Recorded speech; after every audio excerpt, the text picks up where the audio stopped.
Hello and welcome to WPKlik's YouTube channel. Today we're going to talk about a very basic but crucial thing, and that is logging into your WordPress. The first thing to do is to actually locate your login page. To get to the login, type /wp-admin at the end of your URL and press enter.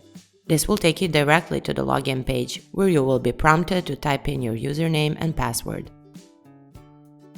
We recommend checking the Remember Me box if you don't want to type your username and password every time.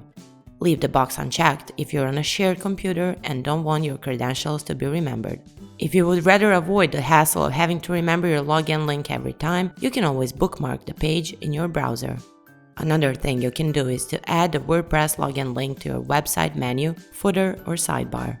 In Dashboard, click on Appearance and then on Menus. Next, click on Custom Links menu to open the tab and enter the URL and link text.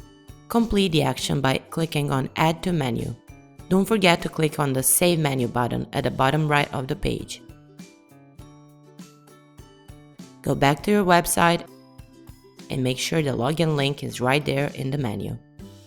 We hope you found this tutorial helpful. For more information on this topic, check out the description and make sure to subscribe to our YouTube channel.